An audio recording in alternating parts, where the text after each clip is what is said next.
First of all, what's your thoughts on this mosque opening up at Ground Zero? Yeah, we are definitely 100% against it. We think it's just absolutely ridiculous. We think no matter what the Muslims say, for them, they consider it a victory. I think what they should do is take those millions and millions of dollars that they're spending on that, and they should put it into the rebuilding of the buildings that they bombed. Oh, yeah, I wrote an article about this yesterday. I said this was not an act of peace. This was an act of war. And the people need to wake up and say, you know what, we are, and you know what, Mayor Bloomberg, you're a disgrace. You are a weak coward, and he's a typical elitist that doesn't have the guts to speak the truth, and that's why we're in this mess. What do you think about Bloomberg? I think exactly the same thing. I think that we have people and ministers and politicians who are trying to be so politically correct. Right. We as Americans, I mean, we have, maybe not everyone, but we're hoping to call some out. But we as Americans, we have lost our guts. We will not stand up. We will not speak the truth. And that's a big problem. We are being forced into a politically correct little box where you're afraid to speak the truth. Now, have you gotten any death threats from this burn the Quran Day that you want to do? We have gotten a lot of death threats. As far as we have been told, we have been put on the Al-Qaeda hit list. We get emails on a regular basis threatening to burn our building down, kill the pastors. Here this afternoon, I just got a call from the FBI. They said they have some new information that they need to talk to me about, so they'll be coming here tomorrow afternoon. Oh, boy. That's from, of course, the Religion of Peace. Yes, but not only that, now, has Fox News contacted you to interview you? Fox News has not contacted us. We have done some local stuff with their affiliate in Jacksonville, Florida. Right.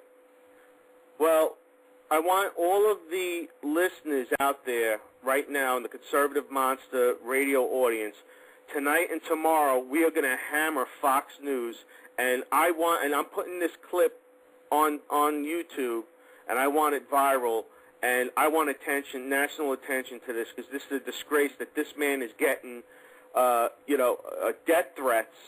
And, you turn on Fox News in the morning, and they're teaching you how to make, corn on a cob, on a barbecue. Exactly. And you know what I'm saying? Look, enough already. Look, that's the problem. People have been so dumbed down that they have no clue what's going on, and that's the big problem. That's why, people like you need to be heard. People like my site are getting popular because people are tired of the lies. So, Now burn a Quran Day. So where were you going to hold this? It was on September 11th. It is on September 11th.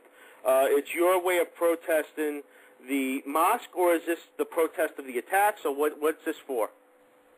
Yeah, it will take place here on the church property. It's called International Burn a Quran Day.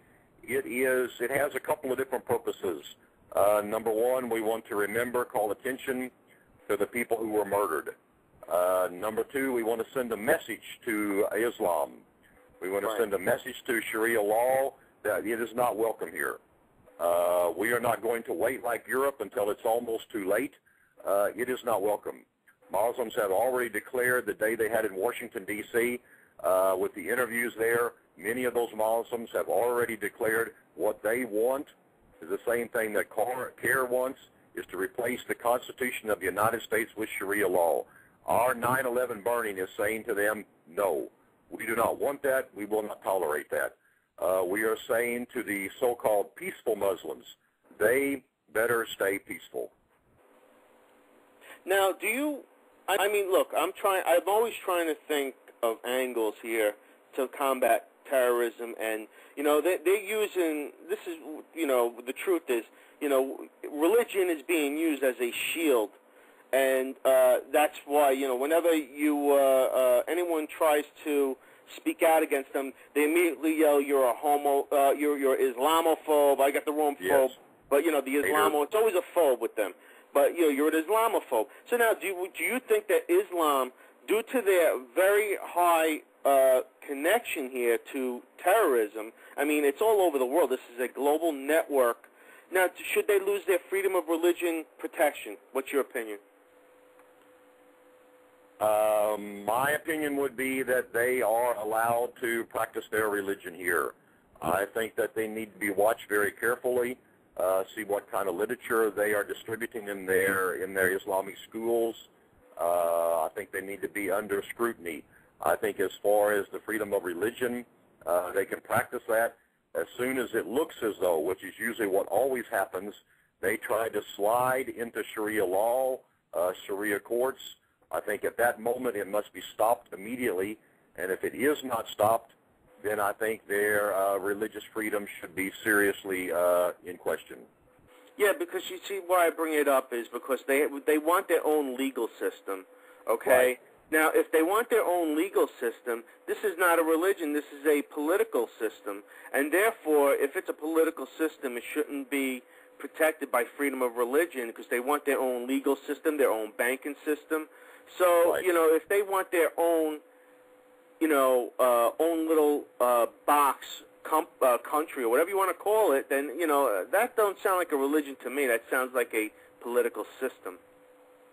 Right. That's part of our voice on 9/11 that we are saying, like I said, no to Sharia law, Right. no to Sharia courts, that we do not allow that. There is already many of those in England. I was even told, I don't know if it's true or not, but I was told that we even had one in Texas. And I think we have to send a very, very clear message that we do not want Sharia law. We are not in favor of honor killings, stonings. These things do not belong to our society. Mm-hmm. Yeah, you know, I want to play two quick clips. I want you to hear them. This is from the author of Son of Hamas. His name is Mossab Hassan Youssef, and Yes. he was on Fox News. Now, the first clip, I mean, I cut it short, so I wanted you to hear it. He compares he compares Islam to the Nazis, and then Fox News cut the interview off right there. You got to hear this. Islamists could sell Americans the idea that Islam is a religion of peace, and now they created a moral issue or a moral conflict in the American mind. If we understand the real nature of Islam, what is the real nature of Islam? We need to understand the common grounds and the common things between Islam and Nazis. This is what we need to understand, is conquest the entire world and make one global Islamic state on the rubble of every civilization. You were a double agent fighting inside Hamas. You were able to give the Israelis information and then help us with information. So you're saying you've seen Islam from the time you were born to today, and you say they have the same objectives as the Nazis. Exactly, even more dangerous. I was born in this culture. In fact, my family runs the Islamic Sunni revolution in the world. And I understand the real nature of Islam, and I think this is the time that Islamists, and instead of deceiving people, to be honest about the real nature of Islam. It's a very controversial, what you're saying is very, very controversial. Unfortunately, we're out of time right now, but it's very interesting to get your point of view. Mossab Hassan Youssef, author of Son of Hamas. Good to see you. Thank you. A new cleanup team in the Gulf political cleanup is the... Now, you see how fast they cut him off as soon as he said that. Oh, we got to have you back. Oh, yeah, it's very controversial what you said. Oh, yeah, we got to go. We got to cut you off. You know, immediately they cut him off. I'm glad that I was watching. As soon as I saw this, I immediately recorded it and put it on YouTube, and it's going viral already. So what's your opinions on that? Oh, I think he's definitely right on. I mean, both of those can definitely be compared. They are both definitely brutal forms of government. They have the goal of world domination, world submission at any price. Yes. And also, here's another, this is short clip. It's, again, Mr. Youssef, okay, he was a double agent in Hamas for the Israelis. And this, I believe he's comparing Allah as a terrorist. He's calling Allah a terrorist. Let me see. This is the clip here. They don't know who is a real gangster in this war. The biggest terrorist is the God of the Quran. I know this is very dangerous, and I know this is this will offend many people, but my goal not to offend them. What I'm saying, that the biggest terrorist is Allah of the Quran, the God of the Quran, the God of Islam. And it's one brave man. So now, that was again